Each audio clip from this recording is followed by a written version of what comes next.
Então, pessoal, mais uma vez, boa tarde. O objetivo da aula hoje é desdobrar aquilo que eu trabalhei na aula anterior, né? Mutações contemporâneas e educação. E no âmbito dessas grandes mutações contemporâneas, aquilo que eu venho qualificando como mutação antropológica e seus desdobramentos, implicações para a educação. Então, mutação antropológica, como é que nós podemos descrevê-la, né? A título de revisão, eu vou ler alguns slides aqui e vou comentar, para que eu possa prosseguir, né? A questão problemática antropológica diretriz consiste na seguinte: quem somos nós humanos? O que somos? A forma atual, enquanto humanos? E o que estamos em via de nos tornar? A forma futura, pós-humanos. Essa questão antropológica ela é fundamental, né, porque no que concerne a educação, né, ela é determinante no que consiste as diferentes antropologias filosóficas, né, que necessariamente pressupõem uma teoria acerca do homem, né, uma definição acerca da nossa humanidade, acerca da nossa natureza, né, lá, né, na nossa tradição ocidental de pensamento, que remonta aos gregos, né, que nós podemos encontrar os diferentes paradigmas, né, as diferentes teorias, antropologias, né, que definem, digamos assim, aquilo que nós somos, né? Então, veja bem, a questão antropológica, a problemática antropológica diretriz, nós podemos colocar quem somos nós humanos.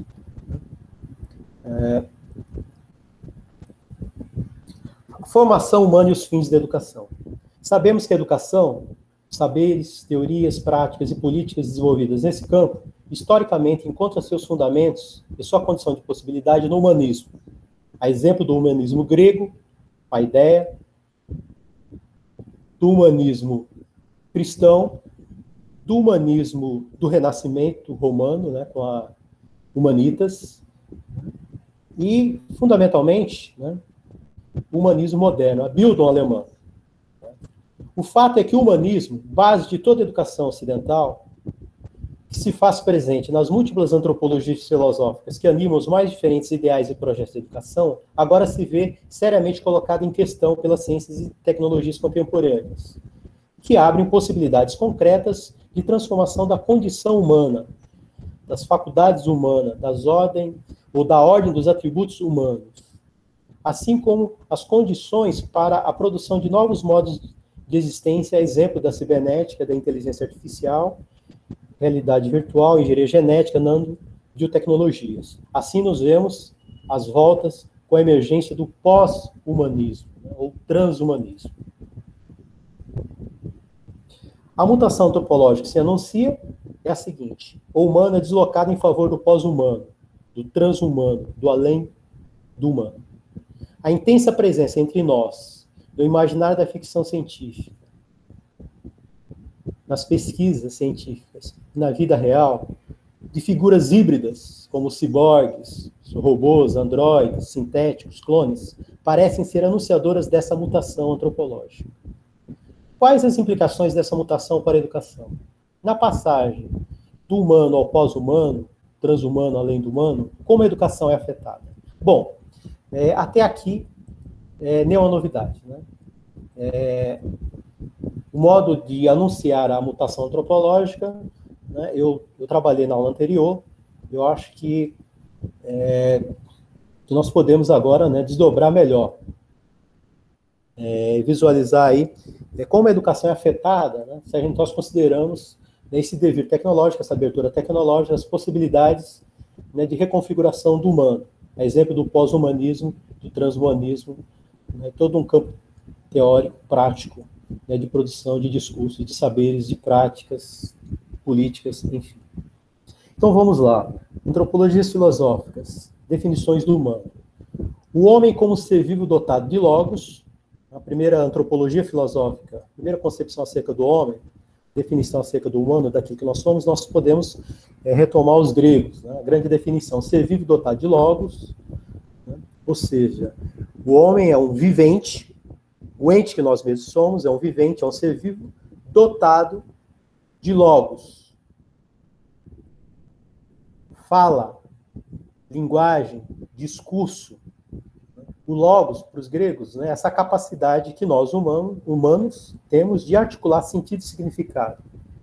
Então, uma grande primeira definição, né, que permeia, que recorta a nossa tradição ocidental, é essa definição grega acerca do homem, né, essa que constitui uma verdadeira antropologia filosófica. O homem é um ente, um vivente, um ser vivo, que possui logos. O logos é o atributo essencial deste ente. Né? É o logos. É quando nós definimos o homem enquanto um ser vivente, né? Que possui logos, não é animalitas, digamos assim, esse atributo, né? Não é a animalidade, nem mesmo a vida, que é o elemento decisivo para diferenciar e singularizar o homem, mas sim o seu logos. Isso é muito importante, porque aqui eu já estou anunciando algo que é próprio de todo o humanismo, né? E o modo como ele se constitui e a condição de possibilidade para demarcar e anunciar uma posição acerca do homem, né? Como é que operam, funcionam, né, as diferentes antropologias filosóficas. Que é a partir desse jogo da identidade e da diferença, um processo de diferenciação que resulta numa singularização. Né? Então, o homem, enquanto um vivente, né, está inscrito nos processos da vida, na natureza, né, ele possui um corpo, ele é um animal, mas, diferentemente dos animais e dos seres vivos em geral, ele possui logos.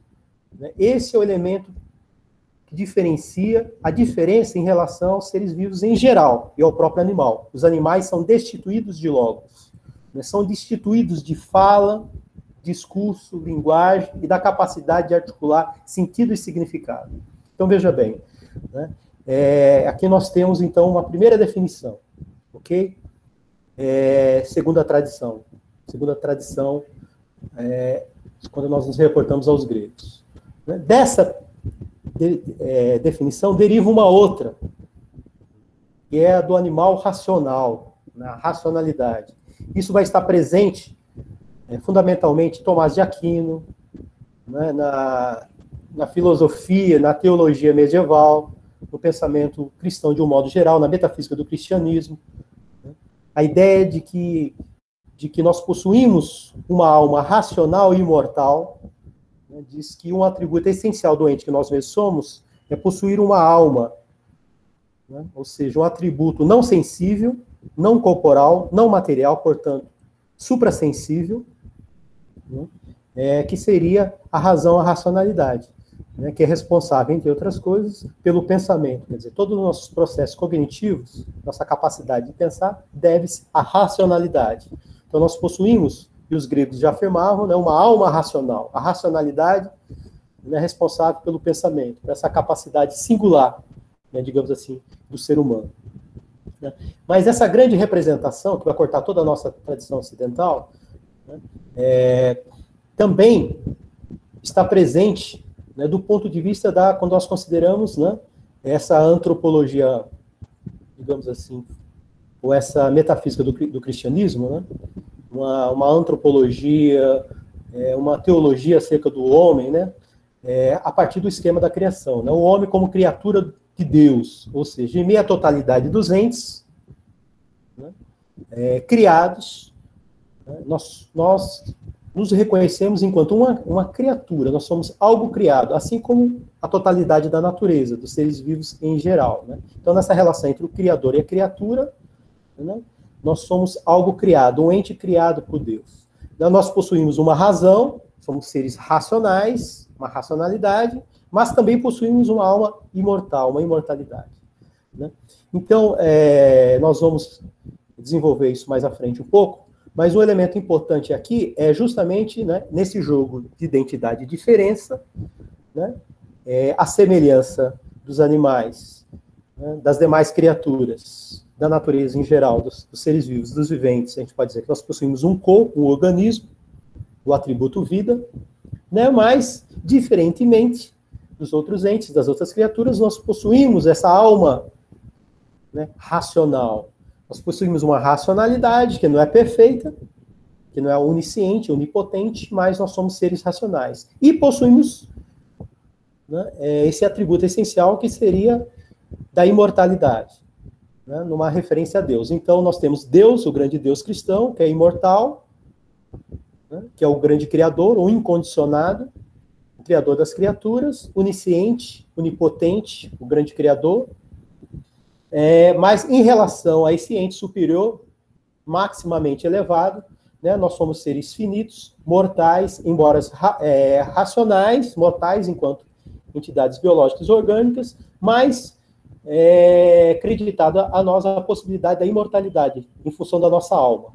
Né? Aí entra todo o esquema, né, perfeição e imperfeição, criação, né, o Criador e as suas criaturas, né, que está na base da metafísica do cristianismo e dessa grande antropologia, ou dessa teologia, né, uma antropologia filosófica e uma teologia, uma filosofia. Né? O elemento determinante aqui é a relação com Deus, né? Com o ser onisciente, onipotente, o grande Criador.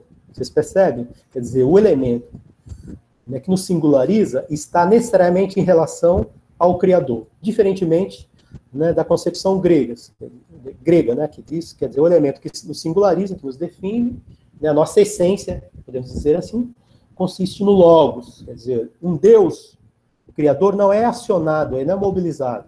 Né? Nós recorremos ao Logos. Os animais são destituídos de Logos, né? Portanto, não pensam, são irracionais, destituídos de linguagem, da capacidade compreensiva, significativa. Né? Pronto, esse é o elemento importante aí. Então, mais o que é importante vocês entendam aí é justamente como é que se coloca o humanismo na tradição. Né? Em meio à totalidade dos entes, né? O ente que nós mesmos somos, ele mantém uma relação de identidade e de diferença em relação à totalidade dos entes. Então, a gente pode pensar o ente, Deus, não criado, incriado.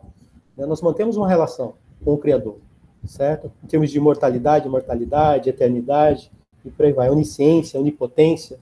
Né?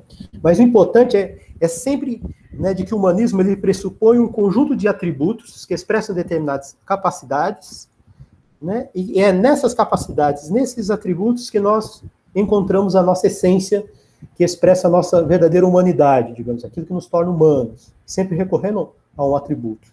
Né? Pronto, na modernidade, fundamentalmente, nós temos aí, né, o encontro com o Logos, com o código cartesiano e o sujeito transcendental kantiano, a figura da consciência, do sujeito, da subjetividade, né, que nós devemos avançar um pouco aqui, porque eu vou retomar essa questão aqui. Então, quando nós nos reconhecemos, né, que é próprio, né, das filosofias e antropologias modernas, né, de que nós somos aquilo que nós somos, porque nós nos conhecemos, nos reconhecemos e nos identificamos enquanto sujeitos, portadores de uma subjetividade, né, que mantém relação com objetos, a relação sujeito-objeto. Né? Então, a centralidade do sujeito da subjetividade é o elemento, digamos assim, que nos singulariza. Então, nós vamos retomar aí o sujeito transcendental, o sujeito kantiano, aquele, né, que possui um conjunto aí de faculdades, a faculdade do entendimento, a faculdade da percepção, da razão, da imaginação, enfim. Né? Nós vamos desdobrar isso melhor. Mas o fundamental é isso.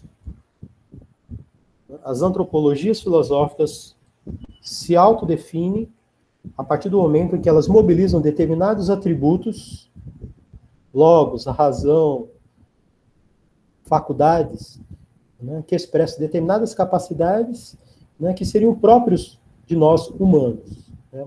Por exemplo, a questão da subjetividade. Nós somos sujeitos. Né? Uma máquina não possui subjetividade, um animal não possui subjetividade.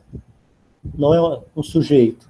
Então, designações como pessoa, né, quando nós falamos o eu, o ego, né, o sujeito, né, todas essas figuras das filosofias do sujeito na modernidade, fundamentalmente, né, quando nós mobilizamos a consciência, a noção de consciência, reflexibilidade, quer dizer, todas essas figuras da consciência, né, da subjetividade, própria das filosofias da consciência, né, filosofias do sujeito, isso é digamos assim, uma das bases, um dos fundamentos, né, das antropologias filosóficas modernas, e que animam e determinam, né, todo o campo da educação.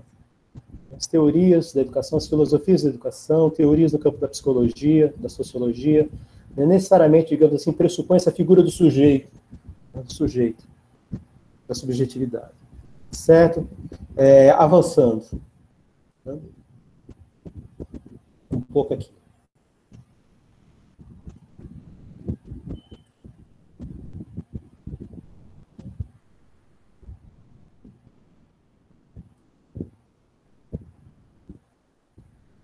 Aqui, veja bem, é mais um esquema, pessoal, que eu estou apresentando para vocês, para a gente poder posicionar o humanismo, compreender o que é isso, o humanismo, condição de possibilidade, de emergência, de definição, o que é que está em jogo na nossa tradição antropocêntrica, humanista, antropológica, em que o homem, digamos assim, ocupa o centro, digamos, no que diz respeito à totalidade dos entes, na nossa relação com a natureza, de modo muito particular, ele ocupa uma centralidade.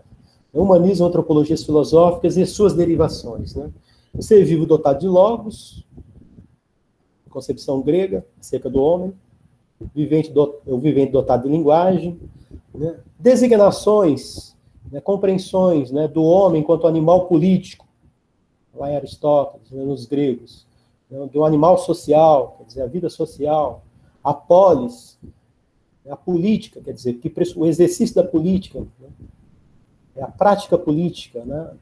Que pressupõe a linguagem, pressupõe o discurso, pressupõe a fala, a participação na esfera pública, enfim, a convivência no espaço comum, público comum, né? Essa vida social pública, né? Pressupõe necessariamente o logos. Quer dizer, o modo de vida político próprio dos homens, né? E os animais não possuem um modo de vida político, por quê? Porque eles não organizam um modo de vida, né, em que, de modo que eles possam articular, né, o discurso, a fala, o sentido e significado, quer dizer, então a política não pertence aos animais.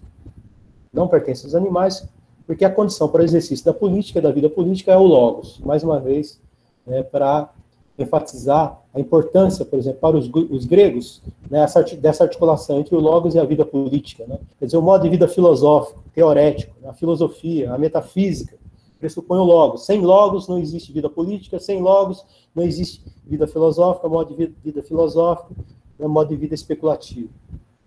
Por aí vai. Nesse desdobramento dessa primeira definição grega, né, a ideia do animal racional, né, essa grande representação que anima, poderia se dizer, todas as antropologias filosóficas seguintes, né, nós temos essa grande representação da racionalidade, derivada do logos. Então nós encontramos aqui o Homo faber, o animal trabalhador, o animal, mais uma vez, o animal social, o Homo faber, né, que se define pela sua capacidade de produzir utensílios, instrumentos, ferramentas, a capacidade produtiva do homem, Homo faber, aquele que fabrica, que produz ferramentas, utensílios, né, quer dizer, pressupõe a razão, a racionalidade. Né, o uso, né, de instrumentos, de meios na realização de fins, de finalidades, existe toda uma relação racional de meios e fins. Então é próprio do Homo faber. Né? E aqui a centralidade do trabalho, né, pensar aquilo que nos torna humanos, né, seria o trabalho humaniza, né, isso nós vamos retomar mais à frente. Ok? Então nós temos, né, isso é importante, né, o cogito, né, cartesiano, penso, logo existo, né, a consciência, né, o homem é uma substância pensante, algo que pensa, uma coisa que pensa. Quer dizer, toda a discussão em torno do Descartes, dualismo cartesiano, né, entre alma e corpo, né, que se impõe a figura da consciência, do eu penso, né, a minha essência consiste no pensamento, mais uma vez, né, essa demarcação, né, essa oposição que eu diria que é uma oposição metafísica, né, entre corpo e alma. Quer dizer, Descartes, olha, a nossa essência, a nossa substância, nós não reconhecemos e identificamos no nosso corpo, na nossa corporeidade, mas sim na nossa alma racional, que é imaterial, na nossa consciência. Quer dizer, a minha substância, a minha essência última reside enquanto substância pensante, enquanto algo que duvida. Né? Todo paradigma da consciência, das filosofias consciência, pressupõe esse primeiro fundamento, né? Esse primeiro princípio para o humano, você vai colocar como o verdadeiro princípio para o método da ciência e da filosofia em geral, né? Que é a partir do eu, da consciência, do sujeito e por aí vai. Ok? Como desdobramento, né? Nós encontramos aí o sujeito transcendental kantiano, a crítica da razão pura, fundamentalmente, né? O homem enquanto sujeito, pensando aí o conjunto das faculdades, né? A faculdade da percepção, do entendimento, a faculdade da razão e da imaginação. Esse sujeito transcendental. Então, da relação, né? Esse paradigma sujeito-objeto, encontra aí nesse sujeito transcendental a sua condição de possibilidade. Ok? Então, essa antropologia filosófica, né, ela reconhece o homem enquanto sujeito, portador de uma subjetividade. Ok? A partir da articulação das suas faculdades. Ok? Bom, e todo esforço, né, filosófico, teórico, isso vai se impor na educação, nas teorias da educação, é como buscar uma integralidade, quer dizer, como pensar, por exemplo, assim, ideais de educação, pensar uma formação integral acerca do homem, na sua totalidade, né? Essa ideia de que o homem, né, ele possui determinados atributos que expressam determinadas capacidades, de que ele possui um corpo, uma corporeidade, embora sempre hipervalorizando a nossa tradição ocidental, né? Esse aspecto imaterial, incorporal e metafísico, portanto, né, que diz respeito à alma racional, que se desdobra nas figuras da consciência, da autoconsciência, do eu, enfim, do espírito, né? Mas a ideia é sempre essa, né? Quer dizer, o objetivo, né, o que se busca é sempre, né, a formação integral do homem, né, a formação integral. Mas nessa formação integral, né, nós sempre percebemos os dualismos, as oposições, sempre se valoriza, né, um aspecto, né, em detrimento do outro. O corpo, na dimensão sensível, corporal, estética do homem, né, sempre é rebaixado, quando não desqualificado. O corpo deve ser disciplinado do ponto de vista das suas paixões, dos seus desejos, porque a faculdade do conhecimento, aquilo que nos permite a hipervalorização aí do conhecimento, é a faculdade do entendimento, a razão, a racionalidade, a inteligência. Então, sempre, né, nós percebemos aí que, mesmo quando se busca, né, uma concepção integral acerca do homem, né, uma concepção em termos de integralidade, né, sempre o aspecto, digamos assim, que diz respeito à alma, ao espírito, né, a razão, a consciência, quer dizer, essa dimensão não sensível, não corporal, imaterial, né, acaba ocupando uma posição mais elevada, mais nobre. Tanto é que, quando a gente pega a história da educação como um todo, de modo particular, a história da educação moderna, das instituições, processo de escolarização, a ênfase sempre recai sobre a razão, a racionalidade, a formação do homem racional, né, da racionalidade. Esse é o grande projeto que se coloca nas instituições modernas. Ao corpo, disciplina, disciplinar os corpos, disciplinar as paixões, os desejos. Então, emerge todo um campo da ética, dos valores, né, mas sempre em direção, né, a essa racionalidade, sempre buscada, desejada. Ok?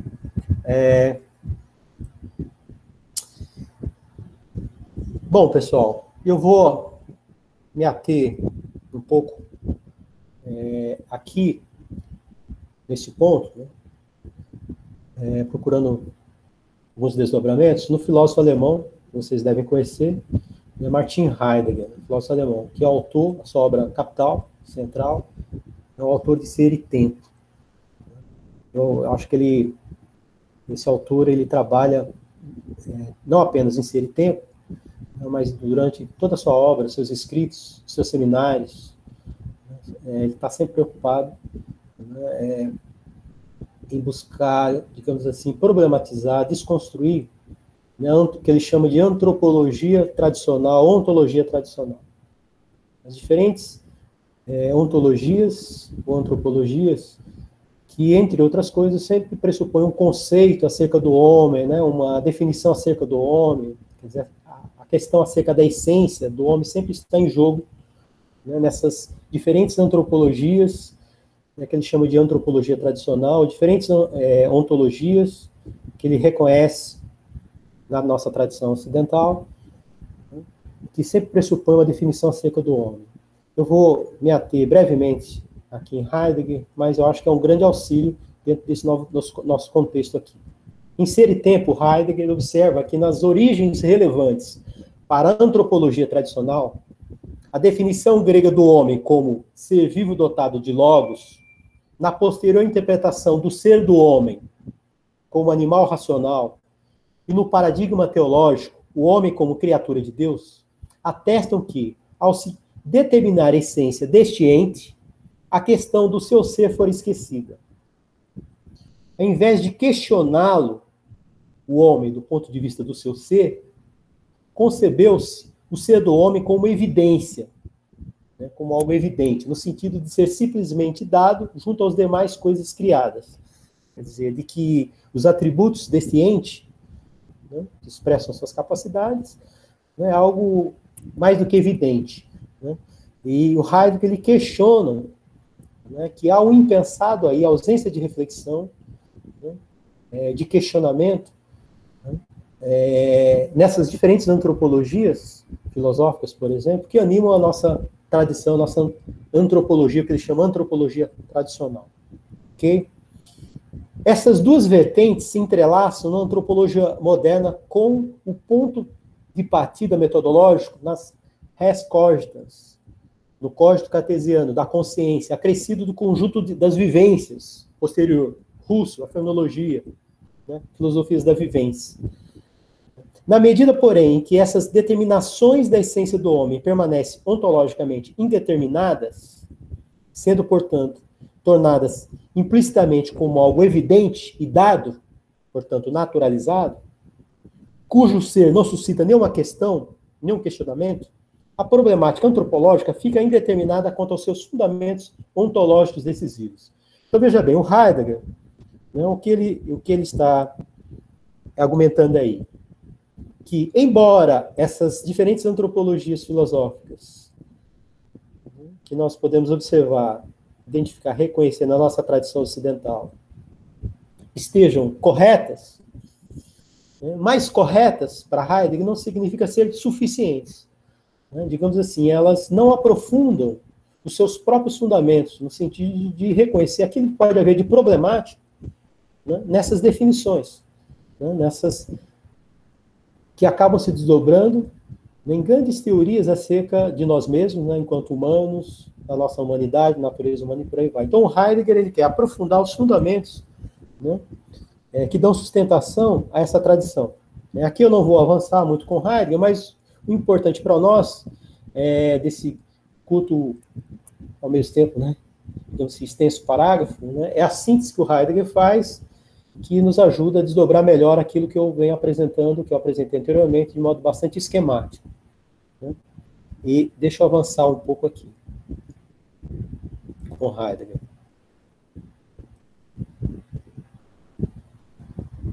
O jogo da identidade e da diferença. Isso é importante.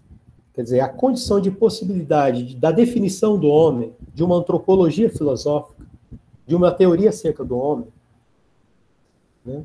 Quer dizer, o que o próprio Heidegger está demonstrando é isso. Trata-se aí de uma operação, de uma construção, de uma fabricação, de uma invenção. Né? Nós tendemos a naturalizar o humanismo. Né? Nós tendemos a tomar como algo óbvio, evidente, aquilo que as diferentes, né, antropologias, teorias acerca do homem nos apresentam. Então, o Heidegger, ele diz, olha, toda definição acerca do homem, toda teoria acerca do homem, pressupõe um jogo, que ele chama jogo da identidade e da diferença. Né? Aqui, deixa eu avançar mais um pouco aqui. A representação, por exemplo, a representação animal racional, né, o elemento da identidade aqui, em meio à totalidade dos viventes, do vivente em geral, no caso mais específico do animal, né? O elemento que nos permite manter uma relação de parentesco, de semelhança, né, de identidade com os animais. seria animalitas.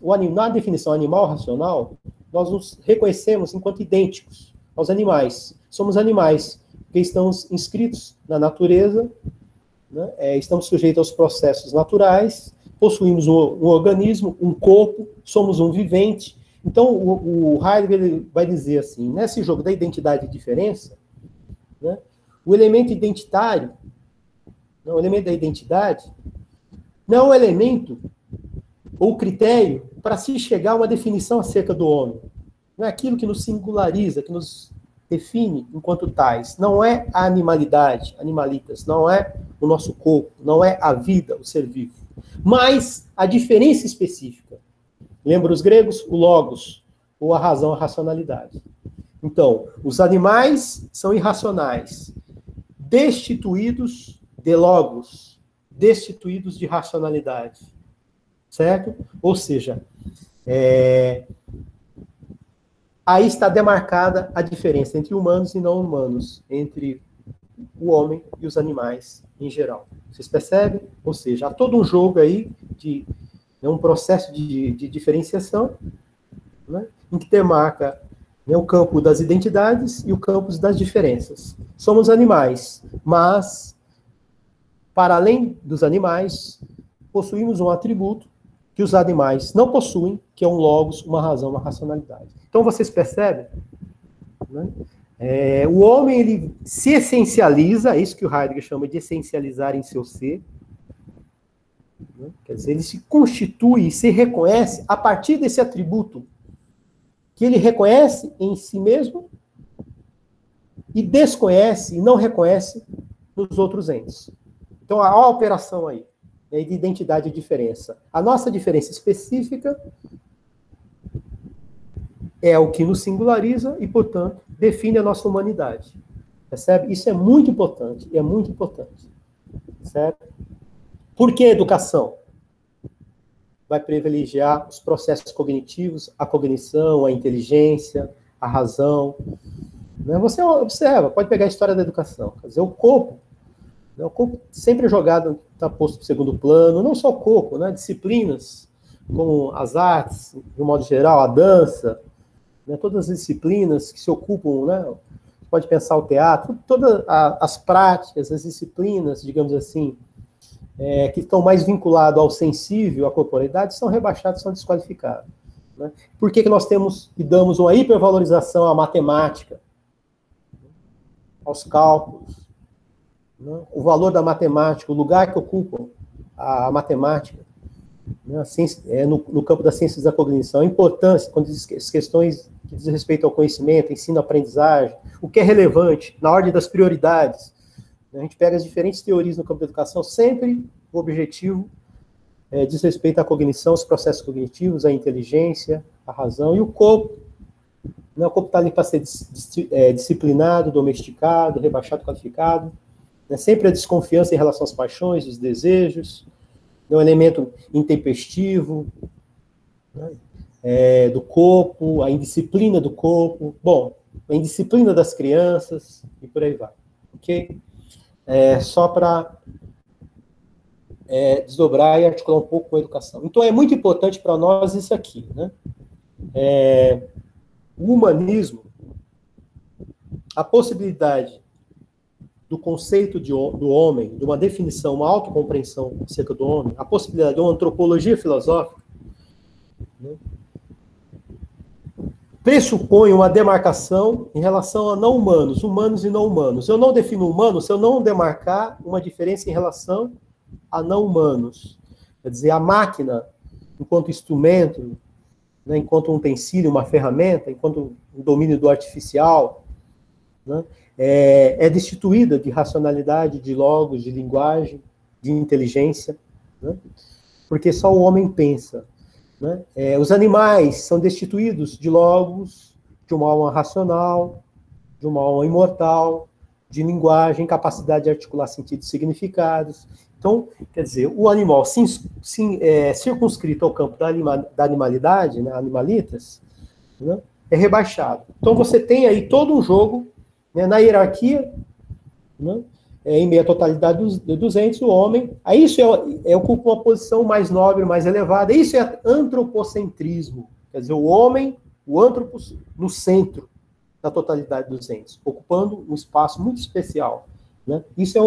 Esse é próprio do humanismo. O humanismo está sempre demarcando, né, fronteiras, estabelecendo diferenças, né, para poder operar nesse lugar reservado ao homem, né? Por aí vai. Ok? Aqui a gente está de um modo bem esquemático, mas é importante vocês reterem isso aí, que eu estou chamando de processo de diferenciação, o jogo da identidade da diferença, a singularização, quer dizer, aquilo que nos singulariza, portanto, que nos tornam propriamente humanos, e que a partir daí nós podemos demarcar uma fronteira em relação a não humanos. A diferença entre o homem e a máquina, entre o homem e os animais, enfim. Em função dessa singularidade. Agora, essa singularidade, ela não é evidente. É algo já dado. Entendeu? O que o Heidegger está chamando a atenção, o que nós deveríamos, né, se ater, é o próprio processo de construção da antropologia filosófica, né, de que o humanismo está sempre, o tempo todo, demarcando fronteiras, diferenças, rebaixando, desqualificando entes, a própria natureza, de um modo geral, para poder reservar esse lugar especial, especialíssimo, ao antropos, ao homem, né, ao humano. Certo? Então, hoje, quando nós nos deparamos com máquinas inteligentes, a possibilidade de atribuir inteligência, máquinas espirituais, espiritualidade, máquinas sensíveis, sensibilidade às máquinas, entendeu? Isso do ponto de vista de uma perspectiva antropológica, humanista, antropocêntrica, se revela extremamente problemática. Né? Atribuir determinadas capacidades, né, que até então eram reconhecidas apenas nos humanos. Né? Então, a ideia de uma inteligência artificial, inteligências artificiais, máquinas inteligentes, né, atribuição de memória, né, de atribuição de vida, por exemplo, às máquinas, no caso dos androides, dos ciborgues, dos robôs, né, isso causa embaraços, digamos assim, para essa tradição, a nossa tradição, né, antropológica, demasiada humanista, antropocêntrica, certo? Vou avançar mais um pouco aqui. Aqui, pessoal, eu quero me valer de um outro filósofo francês contemporâneo, né, Jacques Derrida, certo? Que ele segue aí. Eu estou seguindo muito nessa problematização e nessa mesma apresentação do humanismo, eu estou seguindo esse filósofo alemão, Martin Heidegger, certo? Então, assim, Jacques Derrida, um filósofo francês, né, ele também sofreu muita influência, inclusive faz usos, né, na sua teoria da desconstrução do pensamento de Heidegger. Então, eu procuro manter um pouco esse fio condutor, manter essa coerência, né, do ponto de vista filosófico. Heidegger, por um lado, na ideia de destruição da tradição, a tradição ocidental de pensamento, antropologia tradicional, ontologia tradicional, e Derrida, né, não sei se vocês conhecem, ouviram falar, ou vão ouvir falar, acerca da teoria da desconstrução, certo? Então, vamos lá. Derrida concebe o humanismo como um pensamento do próprio. O próprio do homem, sua essência, sua substância, sua natureza essencial, quer dizer, aquilo que singulariza esse ente, quer dizer, o diferencial. Então, o próprio do homem, a sua essência, pode ser conforme as determinações metafísicas, mais uma vez Heidegger, a razão, a consciência, o ego, o pensamento, a inteligência, a alma, o espírito, a linguagem, o corpo, a vida, conforme, né, a antropologia filosófica, né, conforme, digamos assim, a filosofia, né, que apresenta aí, digamos, né, uma teoria que expressa uma compreensão acerca do homem, né, uma antropologia filosófica. Então é muito importante. Então o Derrida, né, ele utiliza base, condição de possibilidade de toda e qualquer forma de humanismo definir aquilo que seria o próprio do homem. mais uma vez, a sua essência, a sua substância. E nós encontramos, ao longo da nossa tradição, né, esses mesmos atributos, né, que eu venho trabalhando com vocês. O logos, no sentido grego, né, propriamente grego, né, seria o próprio do homem. Né, quer dizer, ele se essencializa, ele determina e reconhece a sua essência a partir desse elemento essencial, que seria o logos. E aí nós podemos a razão, a consciência, o ego, o sujeito, né, a subjetividade do sujeito transcendental, o pensamento, a inteligência, e por aí nós vamos. A linguagem. Né? Isso é muito importante. Mais uma vez, aqui no caso, é uma relação entre humanismo e metafísica. Por metafísica, vocês devem compreender, num primeiro momento, essa oposição entre sensível e não sensível, essa dicotomia, oposição entre corpo e alma, entendeu? É uma operação metafísica, quer dizer, é só o metafísico, o para além do físico, para além do sensível. Quer dizer, a alma é irracional, a alma racional, ela é imaterial, ela é suprassensível. Então nós temos ali, né, o homem possui um corpo e uma alma. A alma é material e possui, este mesmo ente, o homem, uma dimensão não corporal, não sensível, imaterial, suprassensível, que seria a alma. A alma racional, a alma imortal. E os seus derivados, a razão, a racionalidade, a consciência e por aí vai. Né? Atribuir espírito a esse ente, toda atividade espiritual, isso é metafísica. Certo? Então, assim, no primeiro momento, eu gostaria, quando eu falo em metafísica, é pensar os dualismos, as oposições, a mais importante, corpo e alma, né? Pensar a relação entre sensível e não sensível, mais uma vez, o corpo sensível, né? E a alma insensível, imaterial. Lembram vocês aqui de Platão? Né? Para uma melhor forma de compreender Platão é começando com Platão, porque, segundo Heidegger e o próprio Nietzsche, né, a metafísica começou com Platão. Lembra de Platão? A partilha e divisão do mundo em dois mundos, um mundo sensível e um mundo suprassensível, inteligível. Então, isso é metafísica, esse jogo de oposições, essas dicotomias, oposições. Então, o homem está inscrito no mundo sensível, possui um corpo, e a sua inscrição no suprassensível, possui um logos, uma razão, uma racionalidade. Então, o homem, né, digamos assim, ele é dualista, digamos assim, né, dada essa dupla inscrição. Se a gente reportar os gregos, a Platão.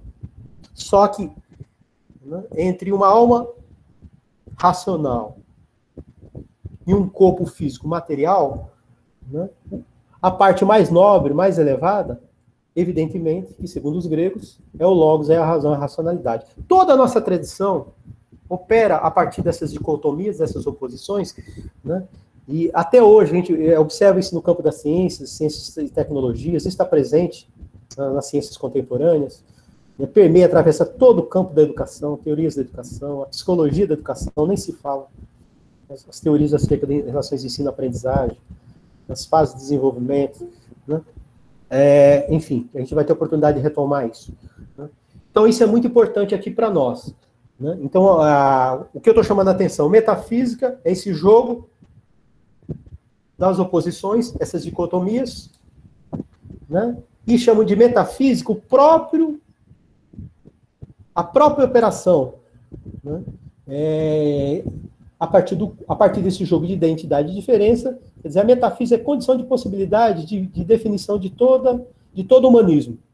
Então, toda antropologia filosófica, toda teoria acerca do homem, necessariamente pressupõe uma metafísica, que está sempre jogando, né, esse jogo da identidade e diferença, né, operando com base num processo de diferenciação, singularizando este ente, ora reconhece a linguagem, a sua capacidade simbólica, ora reconhece a memória, né, a faculdade da memória, a atividade da memória, né, de um modo geral a racionalidade, né, e assim vai. Quando a gente privilegia a esfera do trabalho, né, a atividade do trabalho, a gente está inscrito aí nessa tradição do Homo faber, né, do animal racional, né, pensando nas relações meios e fins, fins e meios, toda atividade cultural está inscrita nessa grande representação do animal racional, certo? Eu devo voltar a esse ponto, certo? Mas o importante para nós é aqui, né? Todo humanismo e toda antropologia filosófica, toda teoria acerca do homem, toda definição acerca do humano, da nossa humanidade, pressupõe uma operação metafísica. Então, o humanismo, para dizer com Heidegger, afirmar com Heidegger, é metafísico. Toda antropologia filosófica é animada por uma metafísica, certo? Ok? Deixa eu avançar mais um pouco aqui. Seguindo Derrida. Eu já estou avançando, concluindo essa parte, pessoal. Metafísica e humanismo. A metafísica, né? Meta, para além do físico, e o próprio do homem. É uma determinação metafísica pensar o próprio do homem, mais uma vez, a sua essência, sua substância, a partir do espírito, da alma, da consciência ou da mente, o que revela seu veio antropocêntrico humanista. Por que antropocêntrico? Quer dizer, o antropos no centro. Se em meio à totalidade dos entes, só este ente possui, né, pensando na relação com a natureza, os animais e os viventes de um modo geral, só esse ente é atribuído algo como ego, como consciência, como atividade espiritual, como alma. Então esse ente vai ocupar o centro, a centralidade em meio à totalidade dos entes. Quer dizer, ele ocupa o centro. Né? Ele possui um atributo que o diferencia da natureza, dos animais e dos viventes em geral, portanto é um ente muito especial. É especial. Se é especial, ele deve ocupar o centro. Quer dizer, é um ente mais nobre, mais elevado. Né? Isso é antropocentrismo. Né? Isso que eu estou chamando de veio antropocêntrico humanista. Vocês estão percebendo aqui, só uma provocação, quanto o humanismo ele é violento, diferentemente daquilo que a gente acredita. Como as bases, a gente vai escavar as bases, condições de possibilidade, né, do humanismo em geral, como é que a gente reconhece esse elemento estritamente violento, né, do humanismo? Quer dizer, ao demarcar diferenças, né, nesse jogo de identidade e diferenças, em relação aos outros entes, né, e colocar o homem no centro, ele rebaixa os outros entes, ele desqualifica os outros entes. Né? Quer dizer, se vocês passam a estabelecer hierarquias, atribuir valores em termos de positivo e negativo, valores mais nobres, né, para aquele ente que possui alma, espírito, razão, cognição, inteligência, né, e valores menos nobres, né, para os entes que não possuem alma, espírito, inteligência, consciência, memória, linguagem, né, evidentemente, né, nós temos um elemento aí extremamente violento. Né, então a gente pode colocar, eu acho que é muito importante para nós aqui, né, de que o humanismo, né, ele é encobridor, de um modo geral, porque ele, ao encobrir as suas condições de possibilidade, o modo como ele se constitui, né, seu próprio modo de emergência, né, ele encobre, né, todos os processos de exclusão, né, quem fica fora, e por que fica fora, o que ele deixa fora, né, para poder se afirmar. Né, para poder se afirmar, certo? A gente pode retornar a esse ponto, acredito que vocês têm várias questões para colocar aí, mas é importante a gente aqui meio que desmistificar o humanismo quando nós falamos em fins do homem, né, finalidades, a questão do reino dos fins, pensar a ideia de formação humana, quando nós falamos no humanismo de um modo geral, sem maiores problemas, né, como toda e qualquer forma de humanismo, né, engendra, sim, né, um elemento extremamente violento em relação à natureza, violento em relação aos animais, ao ser vivo em geral, né, para poder se afirmar, o homem tem, né, que exercer uma violência sem precedentes, né, no que diz respeito à totalidade da natureza, de um modo muito especial. Ok? Mas eu vou avançar aqui.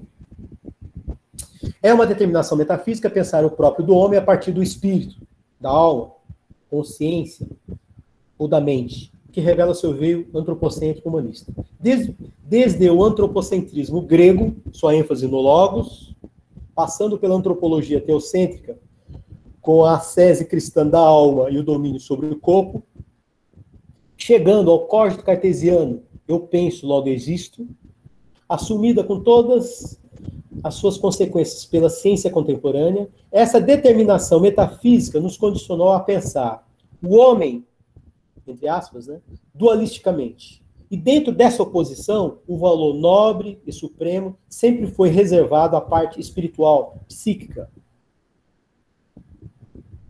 imaterial, incorporal, à consciência. Isto é metafísica. Ao corpo, ao sensível, sempre coube um papel secundário. O corpo, apenas um instrumento de uso para fins mais nobres. Né? Lembrando aí Platão, a metafísica platônica, no corpo enquanto um túmulo da alma. Quer dizer, um obstáculo para o desenvolvimento da alma racional, um obstáculo para o logos. Então, quer dizer, todo esse rebaixamento do corpo, esse dualismo, né, que nós encontramos de forma bem marcada em Platão, demonstra justamente essa desvalorização do sensível, né, de modo particular, do corpo. Porque o corpo, né, o que é que o corpo nos lembra? O corpo nos lembra o animal, os animais. Ora, corpo, os animais também possuem. Vida, nós podemos reconhecer nos próprios animais. Mas um modo de vida mais elevado, um modo de vida especulativo, filosófico, pressupõe o logos. Pressupõe toda uma hermenêutica, né? Pressupõe toda uma paideia, né, da formação do filósofo e por aí vai. Certo? Então, esse modo de vida que para os gregos, de um modo geral, e Aristóteles e Platão, de um modo bem específico, um modo de vida mais elevado, né, que seria o modo de vida filosófico, especulativo, né, acima do modo de vida político, né, a política, a ação, né, a prática política, né, caracterizava um modo nobre e elevado de vida, né, mas acima da política, né, a filosofia, né, a metafísica, demonstra justamente esse elemento metafísico, quer dizer, e as finalidades, né, da paideia, da dialética, né? O que consiste a dialética platônica? Se não essa sese do corpo, se desprender do corpo, se desprender das paixões do corpo, do sensível, né, das nossas faculdades perceptivas, né, para que a razão ela possa aprender a essência das coisas, digamos assim, né, naquilo que elas consistem, né? E a essência das coisas consiste nas suas ideias, nas formas inteligíveis e por aí vai. Enquanto o nosso corpo, nossa sensibilidade só apreende a aparência das coisas, se mostra, se apresenta aos nossos sentidos. Então, o corpo ele atrapalha, né? É um obstáculo. Né? Entre outras coisas, ele é mortal. Né? Está cometido aí de doenças, né? As tentações, aos desejos, às paixões, enfim, o corpo só atrapalha. Isso está escrito com todas as palavras lá em Platão, certo? E a gente vai encontrar isso com alguns atenuantes, né? Mas sempre vai permear aí muitas das filosofias, né, ao longo da nossa tradição. Ok? Avançando mais um pouco, acho que eu já estou terminando, pessoal.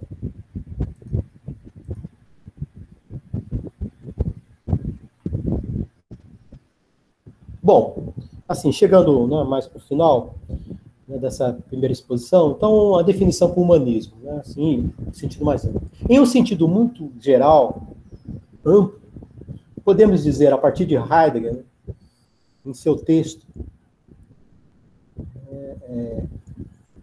clássico, né, Carta sobre o Humanismo, que o humanismo é isto, citando Heidegger: meditar e cuidar para que o homem seja humano, e não desumano, inumano, isto é, situado fora de sua essência. O humanismo é o empenho para que o homem se torne livre para a sua humanidade, para encontrar nela sua dignidade. Ou seja, isso é no sentido bastante amplo. Então, quer dizer, uma demarcação entre fronteiras entre humanos e não humanos, entre o humano e o inumano. Quer dizer, todo o empenho do humanismo é assegurar, né, esse espaço, né, que demarca as diferenças entre aquilo que o homem é ou deve ser, considerando a sua essência, os seus atributos essenciais, que expressam as suas capacidades, preservar isso, cuidar para que eles permaneçam, o que se realize enquanto humano, e, né, digamos assim, não caia, né, não perca esse reto caminho, né, da sua humanidade, que deve ser preservada e principalmente realizada, né, no âmbito aí do inumano e por aí vai, subhumano. Né? Então é muito... e o Heidegger ele não está fazendo uma defesa do humanismo. Né? Aqui tem uma espécie de uma certa ironia. Né? Meditar e cuidar para que o homem seja humano e não desumano, inumano, isto é, situado fora da sua essência. Ou seja, necessariamente o humanismo vai pressupor a ideia de essência, que se expressa nos seus atributos. E o cultivo desses atributos, que expressam suas capacidades, se coloca como os fins, por exemplo, e principalmente da educação. A educação e os fins da educação. É realizar a essência do homem. Como é que nós realizamos a essência do homem? Como é que nós humanizamos esse homem? Entendeu? Desenvolvendo, aprimorando esses atributos, essas faculdades. A razão, a racionalidade, o entendimento, disciplinando o seu corpo, as suas paixões. Né? Ou seja, né? Aí nós percebemos, né, no sentido assim mais amplo, as conexões, né, entre o humanismo e a educação. Qual o papel da educação? Assegurar, né, a realização do humanismo. Quer dizer, cabe à educação, à cultura de um modo geral, aí a ideia da paideia grega, a formação cultural do homem, a Bildung alemã, são os dois grandes modelos ideais que se colocam como inspiração para a educação em geral, justamente essa realização da humanidade do homem. Quer dizer, aprimorar suas faculdades, né, desenvolver suas faculdades em termos de aperfeiçoamento, né, e não deixar que ele se perca, né, no inumano, no subhumano. Né. Então, essa tarefa, essa relação entre educação, né, e humanização do homem, por um lado diz isso, né, a nossa humanidade ela não está garantida, assegurada de antemão, mas compete à cultura, no sentido amplo, e à educação, de um modo especial, né, o desenvolvimento, né, ou, se vocês quiserem, a realização dessa humanidade. Né? Como? Trabalhando as faculdades.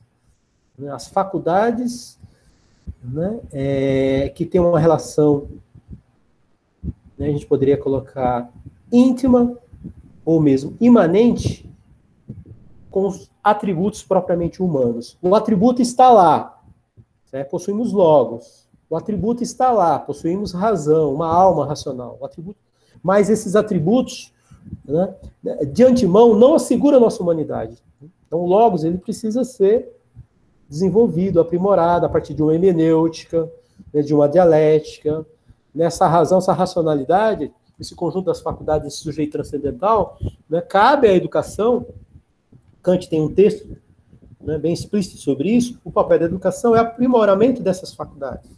Mas o essencial, né, o fundamental, né, pressupor já de antemão, aí sim, a existência desses atributos, que expressam determinadas capacidades e que compete à educação desenvolver e aprimorar. Certo?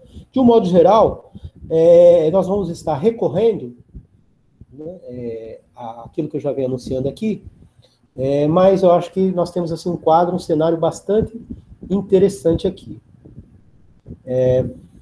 O que eu teria como um breve desdobramento disso, né, seria apenas em 2 páginas, apresentar, a título de exemplo, né, humanismos, que a gente tem que considerar o humanismo no sentido plural. Né, humanismo de Marx, Karl Marx, né, humanismo cristão, e o humanismo de Sartre, o existencialismo. Então, assim, são 3, digamos assim, paradigmas, modelos importantes para a gente pensar a nossa modernidade. Né?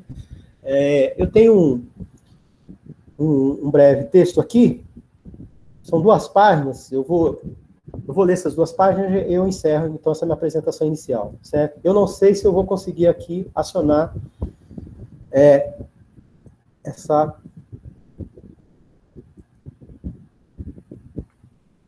esse texto, ou se eu vou apenas ler para vocês aqui, certo? Só um minutinho, um segundinho. Vou apresentar agora uma nova janela.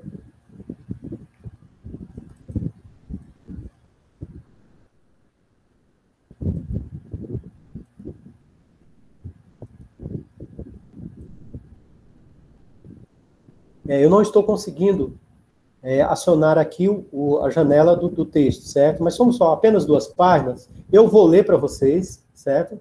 São 2 páginas, bem rápido. Eu acho que é importante, né? Para a gente poder apresentar mais elementos para possibilitar uma compreensão geral aí da minha exposição, ok? Está em forma de texto, são apenas 2 páginas, pessoal. Peço essa paciência de vocês aí, certo? E aí eu vou disponibilizar essas 2 páginas também no link, ok? Eu vou ler para vocês agora aqui. Eu imagino que vocês não estão... Espera aí.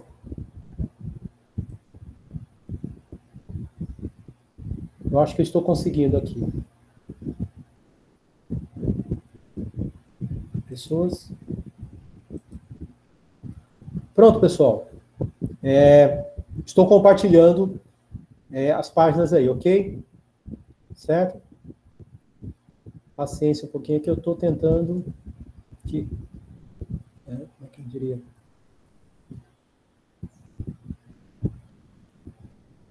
Vamos lá. Eu realmente estou um pouco atrapalhado aqui. Porque o texto está saindo para mim. Então, vamos lá. Isso. Bom, eu acho que vocês estão visualizando aí. Eu vou ler, certo? Vou passar a fazer a leitura para vocês aí. Humanismo de Marx, humanismo cristão e humanismo de Sartre. Se compreendermos por humanismo, de modo geral, o empenho para que o homem se torne livre para a sua humanidade, para nela encontrar sua dignidade, Heidegger, então o humanismo se distingue, em cada caso, segundo a concepção da liberdade e da natureza do homem. Do mesmo modo, serão diferentes os caminhos que levam à sua realização.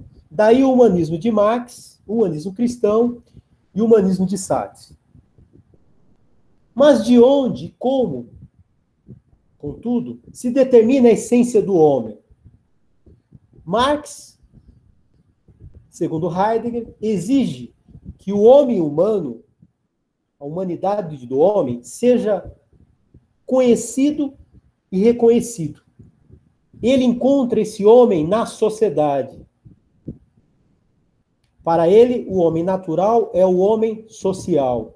É na sociedade, é no trabalho, é nas relações de trabalho, que, de certo modo, se garante a natureza do homem, isto é, na totalidade de suas necessidades naturais, alimento, vestuário, procriação, sustento econômico. Então, vocês percebem, quer dizer, a categoria ou atividade de trabalho é o que humaniza o homem, ou seja, essa capacidade produtiva, o homem enquanto o homo faber, produtor de ferramentas, de utensílios, né, que precisa sobreviver, subsistir, viver, e que através dessa atividade produtiva é capaz de suprir as suas necessidades naturais, né, alimentação, procriação, vestuário, sustento econômico. Então vocês percebem, né?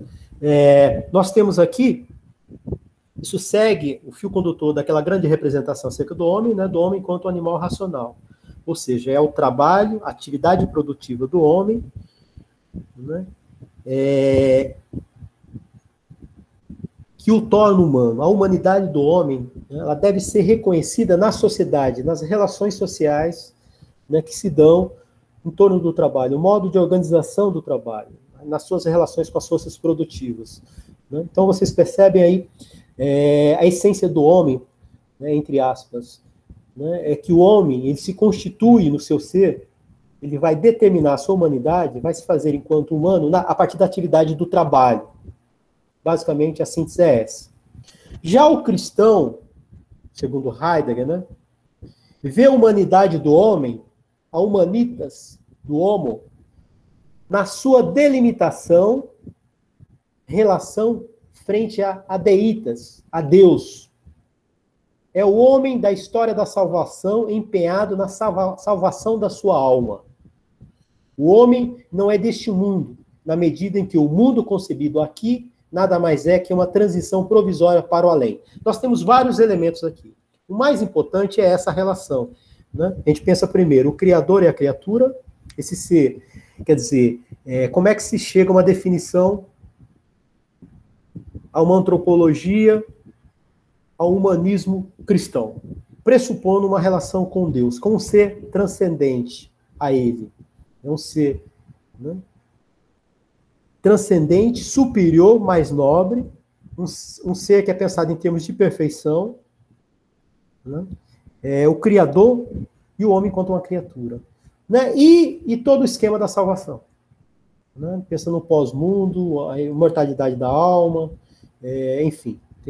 E esses elementos que vocês conhecem. Mas o que é importante para nós deter aqui é, mais uma vez, a humanidade do homem, o humano no homem, né, pressupõe uma relação com esse Deus, né, transcendente a ele, né, onisciente, onipotente.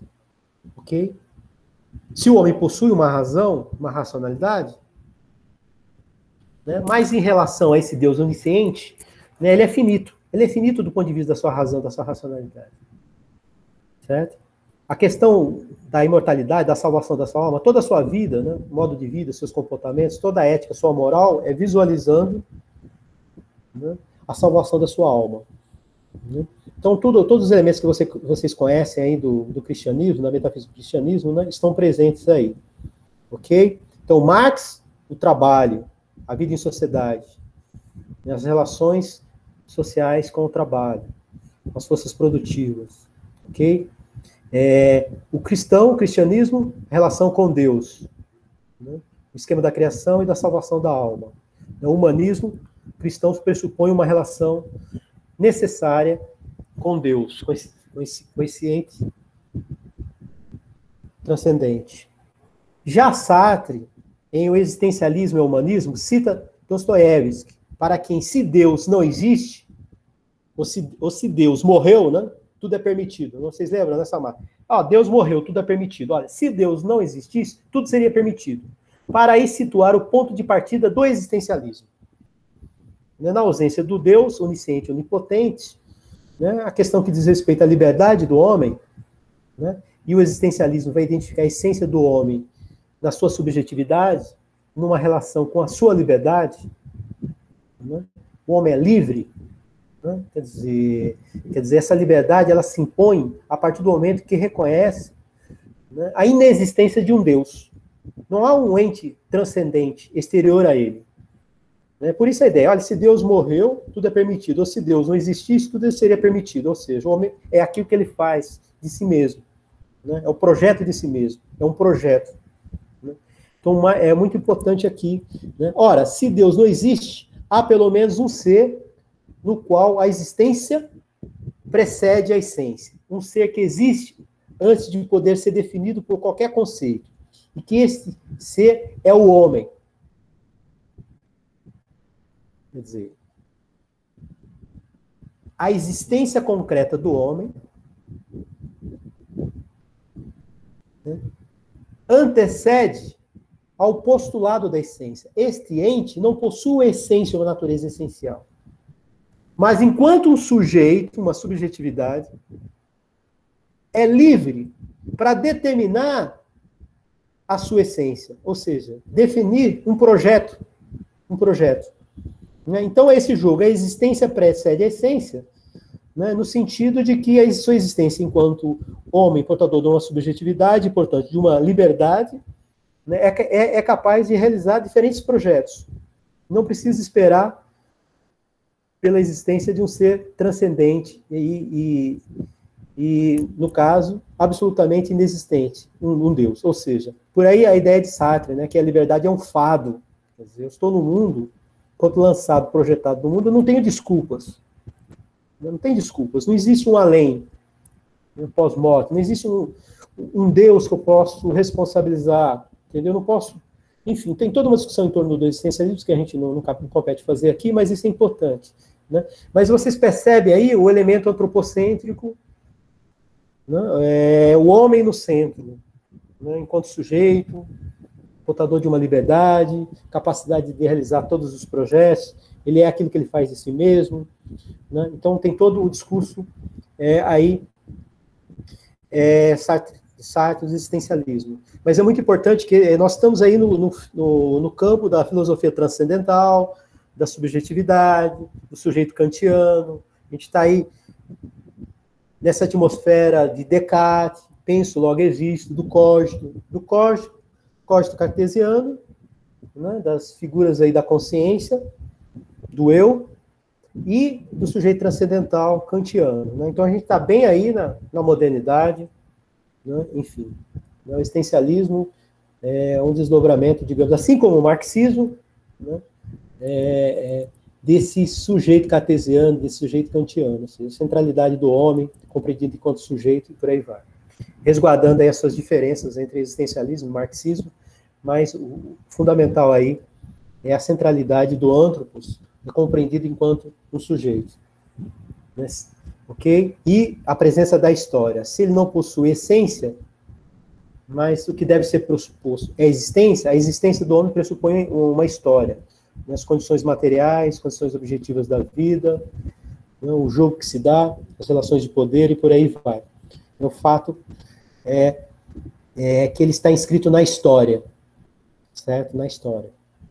Então, temos o a priori aí, a gente pode, tanto no existencialismo também, como certos desdobramentos aí do existencialismo sartreano, pressupor o elemento da história. Então, a existência precede a essência. Eis a máxima do existencialismo. O que isso significa? Significa que o homem, primeiramente, existe, se descobre, surge no mundo, que só depois se define. Ou seja, o homem não é mais do que ele faz. Tal é o princípio do existencialismo. É também a isso que se chama subjetividade. Uma citação de Sartre. Ok? Para finalizar, pessoal, voltando a Heidegger, né? Em Teoria Platônica da Verdade, uma conferência de Heidegger, né, o autor assegura que o começo da metafísica no pensamento de Platão é, ao mesmo tempo, o começo do humanismo. Quer dizer, as raízes, né, do humanismo, tal como se impôs e se desdobrou ao longo da nossa tradição ocidental, encontra sua origem, o seu começo, em Platão, portanto, na metafísica. Para Heidegger, o humanismo, em sua significação mais ampla e essencial, significa o acontecimento que vem ligado com o começo, o desenvolvimento e o fim da metafísica, a saber, o fato de o homem assumir o centro do ente, cada vez sob perspectivas diversas, mas sempre ciente disso, sem, contudo, ser ele mesmo o ente supremo, ou seja, um Deus, ou Deus cristão.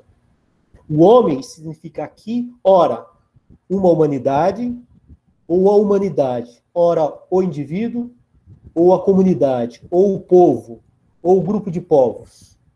O decisivo é que no horizonte de uma rígida estruturação metafísica fundamental do ente, sempre está em questão libertar o homem, determinado a partir daí como animal racional para suas possibilidades, levando à certeza de sua determinação em função da segurança de sua vida.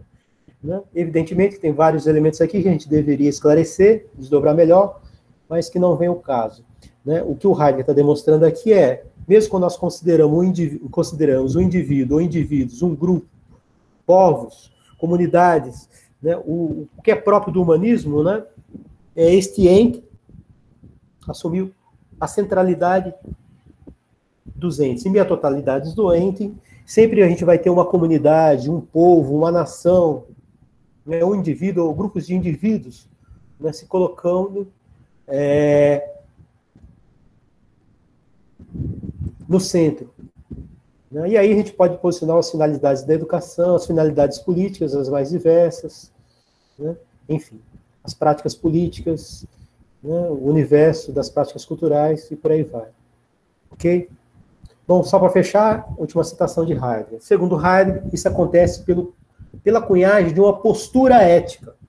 Né, campo da ética dos valores, campo dos valores, as valorações.